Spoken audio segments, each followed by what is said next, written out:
In about 4 weeks, Nigeria's finance ministry plans to issue $500 million in domestic foreign currency denominated bonds.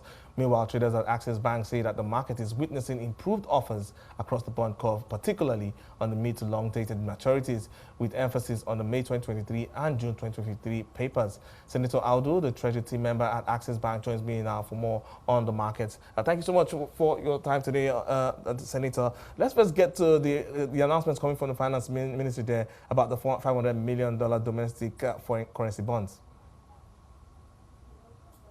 Hi, Kenneth. Thanks for having me.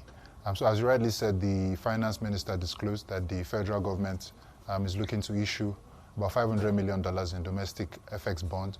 The goal for this is to attract foreign currency that Nigerians have abroad to, of course, spur economic activity in the country. As we are aware, the demand for dollars currently outweighs the supply, so this is definitely a welcome development.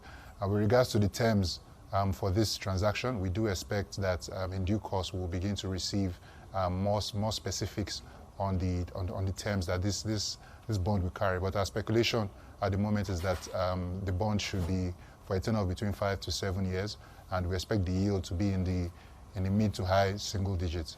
But of course, it will be issued in an auction style, so we do expect that the rates will be competitive. All right, I'll definitely wait to see how that plays and impact the market, because we need to get the FX volatility challenge resolved.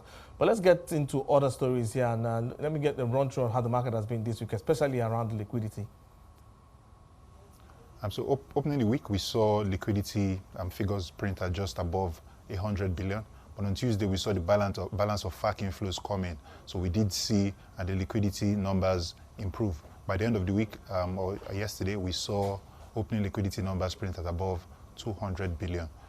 We've, however, not seen that translate to lower interbank rates, and that's largely because the MPC decision on Tuesday involved an adjustment in the asymmetric corridor. So we saw the borrowing side, which was 100 basis points above the MPR, increased to 500 basis points above the MPR. So we've seen market players adjust accordingly. So the rates at which banks place and take from each other increased.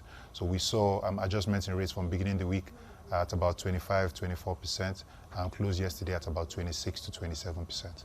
So how did the investors respond to the primary market auction yesterday? On Wednesday, sorry. Yeah, so we've had two auctions this week. We had the bond auction on Monday and the NTB auction on Wednesday.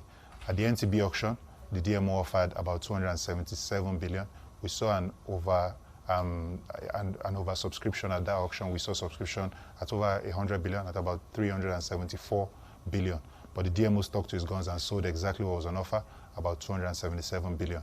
With regards to stop rates, we saw all stop rates across all three maturities rise. The 91-day closed at 18.5%. The 182-day closed at 19.5%, while the 364-day closed at 22.1%. To give you some color, we observed that the 364-day increased significantly from about 21.24% to 22.1%. However, in the secondary market, we've seen that bill trade at just below where it closed at about 21.55% levels. This has been a different story for the bond side. We've seen all three bonds that were offered, the 2029s, the 2031s, and the 2033s, all trade above the stop rates. The 2033 had closed at 21.98%. We've seen it trade at about 22.2%. So there's a pronounced bearish sentiment on the bond side. On the bill side, on the long end, although it's been bullish, we've seen a persistent bearish sentiment on the mid-tenor bills, which are trading at an average of about 24%. All right, interesting times for the market here, but thank you so much for your time and analysis on the show today. Senator Audu, the Treasury Team Member at Access Bank.